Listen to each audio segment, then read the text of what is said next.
तो आज जो गाइड हमारे हाथ लगी है वो है बबलू सर की मास्टरिंग द ब्रेडबोर्ड। और सच बताऊं तो मुझे सबसे पहले जो चीज मजेदार लगी वो इसका नाम ही है, ब्रेडबोर्ड। हाँ, ब्रेडबोर्ड।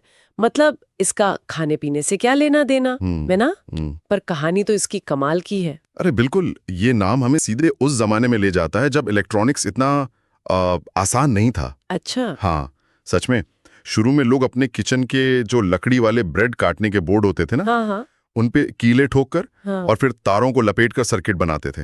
वो असली जुगाड़ था। सोचकर ही अजीब लगता है। तो उस लकड़ी के तख्ते से आज के इस प्लास्टिक वाले बोर्ड तक का सफर, ये तो बहुत बड़ा बदलाव है। बहुत बड़ा। और ये जो आज का सोल्डरलेस ब्रेडबोर्ड है ना, असल में जादू तो वही है। सोल्डरलेस यानी बिना टांका लगाए? बिल्कुल, पुर्जे लगाओ निकालो जितनी बार चाहो। इसी एक चीज ने इलेक्ट्रॉनिक्स को लैब से निकालकर आम लोगों और स्टूडेंट्स तक पहुंचा दिया। ये तो कमाल है। लेकिन ये जो पुर्जे लगाने निकालने की आजादी है, क्या ये कनेक्शन हमेशा भरोसेमंद होते हैं? मतलब प्लास्टिक के छेदों के नीचे का सिस्टम। हाँ, यह हर नए सीखने वाले का दर्द है। और हाँ, कभी कभी गड़बड़ होती है। अच्छा। इन छेदों के नीचे वो धातु की छोटी छोटी क्लिप्स होती हैं जो तारों को पकड़ लेती हैं।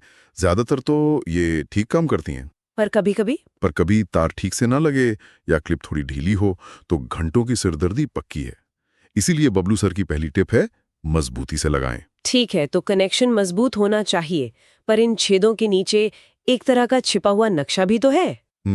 बबलू सर का नियम है कि एक ही नंबर वाली रो के 5 छेद, जैसे A1 से E1 तक, वो अंदर से जुड़े होते हैं। लोग अक्सर यहाँ गलती करते हैं, है ना? ये एक बहुत बहुत आम कंफ्यूजन है। इसे ऐसे समझे कि बोर्ड के बीच में एक नदी बह रही है। नदी मतलब वो बीच की खाई? हाँ, वो खाई या रवीन। नदी के एक किनारे पर 5 छेदों की लाइन है और दूसरे किनारे पर 5 की। ये दोनों आपस में नहीं जुड़ी। अच्छा। और एक प्रो टिप, बोर्ड के किनारों पर जो लाल और नीली पावर रेल्स है ना, हाँ, प्लस और माइनस वाली, वो भी दोनों तरफ की आपस में जुड़ी नहीं होती। अगर सर्किट बड़ा है तो आपको एक तार से पुल बनाना पड़ता है। चलिए, थ्योरी तो बहुत हो गई। अब एक एलईडी जलाने का जो तरीका बबलू सर ने बताया है, वो बहुत सीधा है जी। बैटरी को पावर रेल से जोड़ा, एक तार से करंट को एक रो में लाए और फिर एलईडी लगा दी। पर यहाँ एक रेजिस्टर भी है, वो क्यों जरूरी है? देखिए, रेजिस्टर उस एलईडी का बॉडीगार्ड है। बॉडीगार्ड? हाँ, बिना उसके बैटरी का सारा करंट एलईडी में जाएगा और फिर एक झटके में उसे जला देगा।